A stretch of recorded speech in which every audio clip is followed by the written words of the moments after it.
Hello, Namaskar. Welcome to my pod, the CAA Show. CAA, as all of you know, is Conversations and Analysis, and my name is Juggi Bhasin.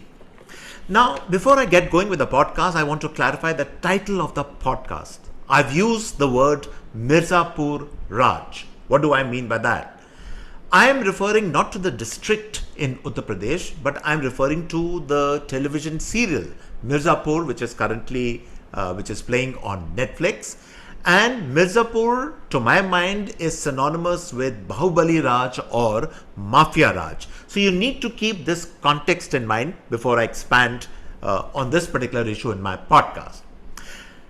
So let's try and understand what is really happening in UP today and the role of Yogi and the entire question of law and order in Uttar Pradesh, because two incidents have happened in the last couple of days in Uttar Pradesh, which tells you that there are certain problems which might have subsided, but they are still lying in wait beneath the surface, and given a set of circumstances, they can come up and overwhelm the state. Law and order issues can overwhelm the state. And the question which I'm posing today in this podcast is that if Yogi is not on the scene, if for some reason Yogi is removed, that is, maybe his own party removes him, or maybe he loses an election sometime and he's not on the scene, and if another dispensation comes over, can we go back to the bad old days of UP when Bahubali Raj or Mafia Raj used to prevail? And the short answer which I'm giving right at the start of this podcast is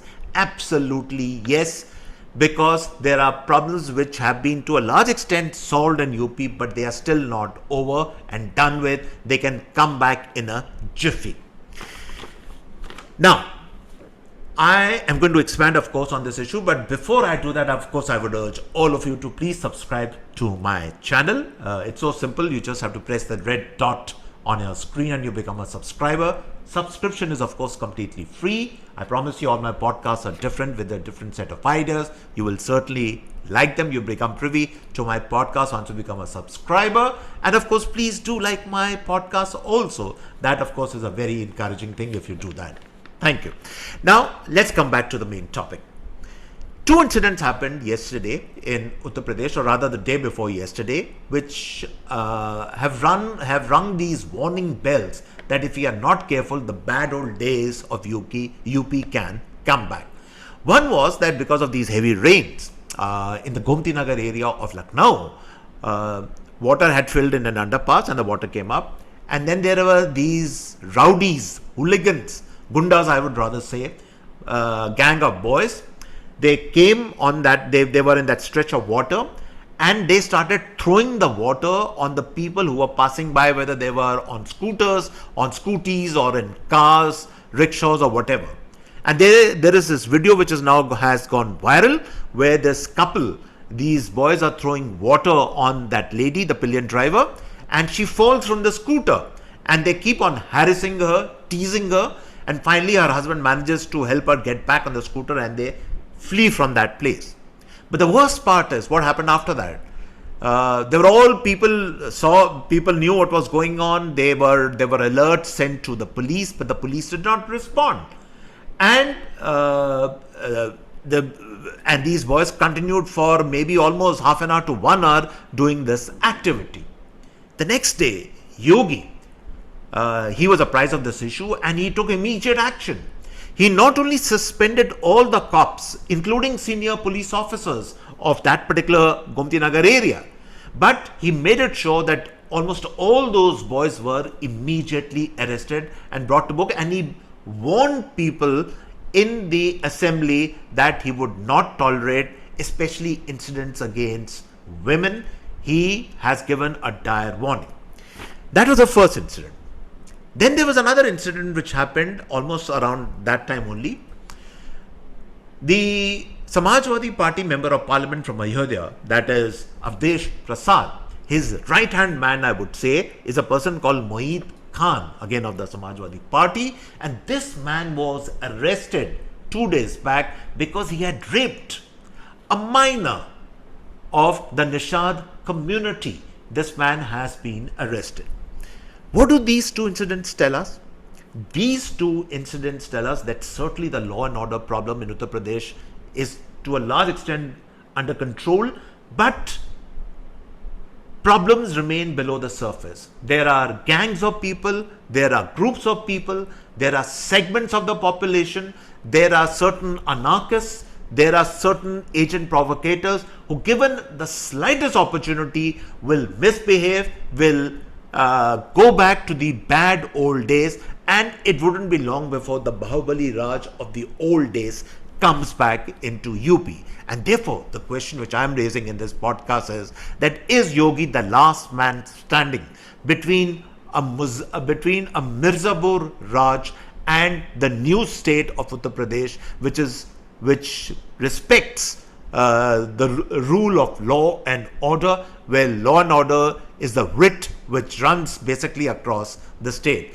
Is he the main person who's standing in the way? And the short answer which I'm giving right at the beginning of the podcast is yes, he's the main person. Now, before I expand more on this theme, let's take and understand what exactly is this Bahubali Raj. What is this Mirzapur syndrome, as I call it? See, what happens is that, like you have the Uttar Pradesh government, so it obviously runs an administration. Now, when the Bahubalis come into force, when they have leeway, and this obviously was happening before the 2 terms of Yogi, in a lot of the state governments. I'm not saying all the state governments were complicit and all the Bahubalis were active in all the state government, but in a lot of the state governments, they were active before Yogi came on the scene. What the Bahubalis start doing is that they start running what is called a parallel administration. Now, what do you mean by a parallel administration? The Bahubalis actually usher in a new set of employment opportunities, and these are shocking, which I'll tell you. What are these employment opportunities? These are things like they bring in what are called foot soldiers who engage in extortion, they engage in kidnapping, they engage in what is called hafta vasuli, then they extract money from mining, that is sand mining and other kinds of mining activities, then all illegal encroachments, whether it is on public roads, whether it is encroachments of shops, whether it is encroachment of houses, then recruitment scams. You start recruitment and there also these Bahubalis become active. They push their own people. They favor certain castes and certain communities. So there are a number of activities which the Bahubalis are involved in, which I call a parallel set of employment opportunities. The grey zone which enter into the picture. They terrorize the people of the state and they rule by one word, and that word is known as fear, F-E-A-R. They rule by fear and they impose these new employment. They run a parallel administration. A track 2 kind of an administration runs along with the main administration. And even as they showed in the serial Mirzapur, by the way, I would recommend everyone to actually watch the serial. It's not only entertaining, but it is also very instructive, I would say. It actually tells you of the state of affairs which used to be prevalent in Uttar Pradesh not very, very far back.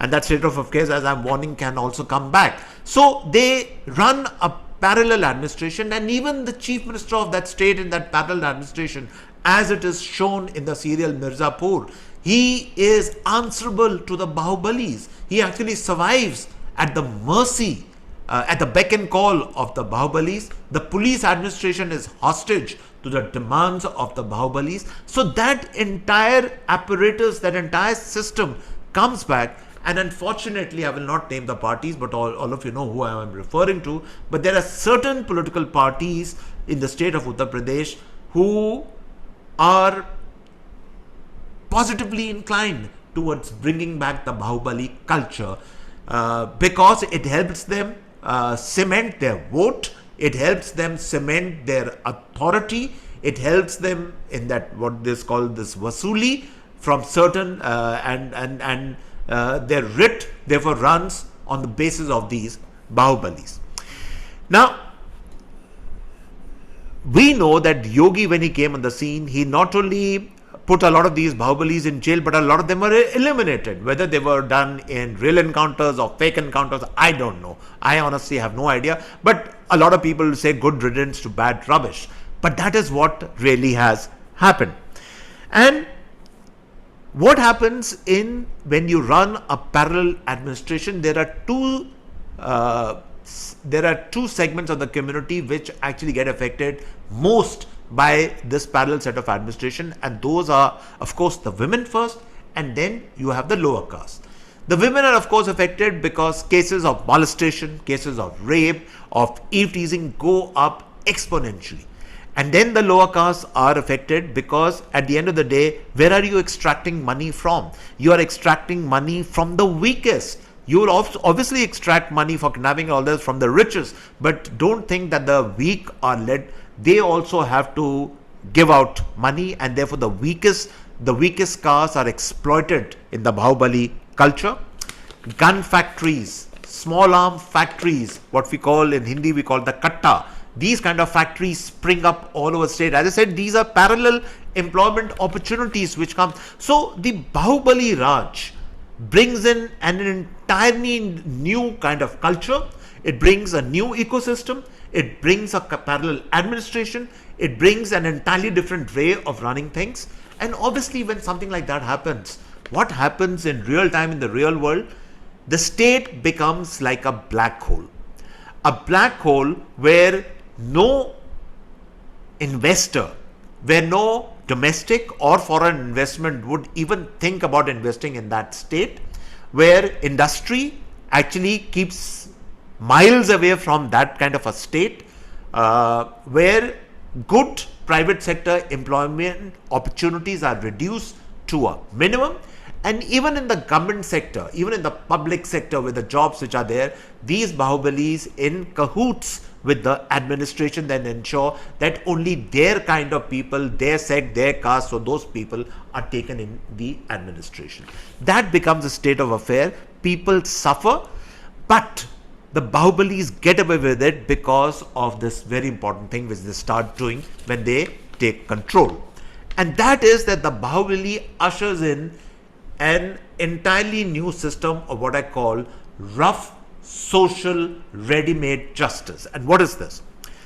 It is, again, you have to watch all these films and you have to watch these serials to understand what happens is they show this Bahubali or this criminal lord. He's sitting on this big chair with his feet crossed, and there are these pleading parties from both sides enter. One is supposedly the exploiter, the other is the victim, and they state the case in front of the Bahubali, and the Bahubali gives instant verdicts, and they have to be carried out, because if they are not carried out, or if the opposing party rejects them, the opposing party, then physical harm is given to the opposing party, and therefore out of fear they accept the verdict given by the Bahubali, and therefore the entire process of reporting, launching what is called first giving an FIR, going to the police station, then the case going up to the local courts, to the circuit court, district courts, the high court, all that process is completely short-circuited. Rough, instant, ready-made justice is delivered, and because of that, what happens is certain people, certain segments, certain communities feel that this is more worth their while. This is what they favor. They favor the Bahubalis. Majority of the population, of course, suffers. They don't like the system, but certain people do. We have to also understand this particular reality, and therefore, along with the parallel administration, along with the exploitation rackets, along with the drugs and the smuggling and all these new form of parallel employment opportunities, also comes this social ready-made rough justice era. Certain communities feel happy in that, and that's the in a sense the summation of a Bahubali Raj and what happens there, which actually was going on. It was in actuality going on in Uttar Pradesh till Yogi, of course, completely uprooted this entire system and established the rule of law and order in the system. And therefore, we come to the most fundamental question which I am asking. Yogi has been, of course, in the eye of the controversy right from the beginning, But especially now in the last 2 months, last few months, especially at the time after the general elections, where there were reports that he probably could be replaced by somebody else. There was a lot of reports of infighting from within the party. There were reports that he did not carry enough favor at the high command, at the center. Now it turns out that these reports have been false. He is very much ensconced in his place. It was actually a very confident Yogi who was talking in the assembly only the day before. But it begs the question, and that's a central question which I'm asking, that if you tick mark various important parameters of the development of a state, where does food come in? Where does law and order come in? Where does social justice come in? Where does equity for various communities come in? Because a lot of people would argue that Yogi has made communal rantings in the past, that communal harmony goes out for a toss when he comes into the picture. They also argue something called, which is known as the Ganga, Jamuna, tehzeeb, that goes out of the window when Yogi comes. And therefore the question which I am posing is, in the light of all this criticism for Yogi, is that what are the two basic most important things for a human being? And not only for the people of Uttar Pradesh, but for any human being. And the first thing, of course, is food. Everybody needs food in their stomach. That is the first important thing. And I think the second important thing is that, besides, of course, the concept of roti, kapda, makan, the second and most important thing is that you need security, that you can live peacefully, you will not be harmed, that there is what is called a rule of law and order. Hindi में जिसको कहते हैं कि आपकी जान माल को नुकसान नहीं होगा. You need to, therefore, you look for an atmosphere, for an ecosystem where your rights are protected, where your life and limb is protected, where you step out of the house and you know you are safe, you will not be attacked by someone, kidnapped by someone, or you will be extortion racket will be piled upon you.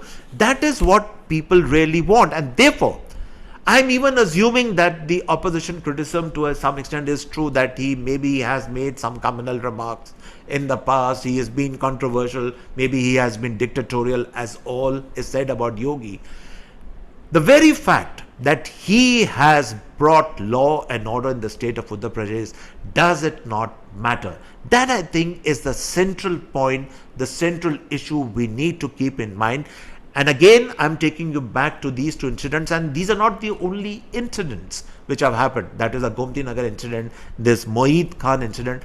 There, especially after the election and the Samajwadi Party won a large number of seats in UP, there have been a lot of reports which have been trickling in of misbehavior, of these gangs roaming the streets. So some of that element is desperately trying to come back, and that's the point which I'm making. That if we think that this problem of law and order has been solved and let's move on to the next issue, social justice, communal harmony, and all these issues we keep talking about, then I'm afraid we have to understand UP is going to take a long time before law and order becomes like an intrinsic part of the citizenry out there, and the fact that nobody can tamper with it. Even today, the state is vulnerable to these influences. It is vulnerable to these elements coming back, and they will come back in a jiffy. You know, there are still 3 years to go of the Yogi government, and despite that, there are still being attempts being made that these kind of unruly elements, these gundas, these Bahubalis, come back. So we have to watch out for that also. And therefore, the question we have to ask also, and we have to ask the right questions also, is that when people say that Yogi is somebody who is communal, then we have to ask ourselves that who is really communal out here? The state welfare schemes, the state largest, is it or is it not being distributed evenly among the people of the state? And the short answer is yes, it is being distributed. All the welfare schemes are being equally given to the people. No distinction is made, for instance, between Hindus or Muslims. They are being given to everyone. And that therefore means that law and order is applicable. Not only Muslim Bahubali dons have been eliminated, but Hindu Bahubali dons have also been eliminated. And that's why I'm saying, when we make this criticism of a person like Yogi, we have to keep these realities in mind, that the elimination of the unlawful elements has again been not community specific, it has been community agnostic, which means that whether it was a Muslim Don or a Hindu Don, they have all been either put to jail or they have been eliminated. No favors have been shown anywhere out there. And the two more important questions we have to ask when we question the fact that do we really need a person like Yogi at the helm of affairs in Uttar Pradesh is that what is more important for a state of Uttar Pradesh is wealth creation of the people at the top of, that is the top person, there are some members of the cabinet or certain police officers, that is the top players. Is the wealth creation of those people important or the wealth creation of the people at large in the state? And if everybody knows the answer is yes, the people. The people, wealth has to be created among the people, and by all accounts, Yogi has been a person where there are no cases of corruption against him or any other members of his cabinet. The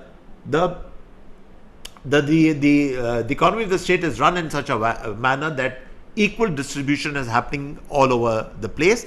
And finally, the point which we have to also remember is that we talk about a person like Yogi, then is not the conduct of the man at the top, is not the living lifestyle of the man at the top, is that not important? And by all accounts, even the worst enemies of Yogi will tell you that the man is actually a hermit in real life. He lives a very austere living.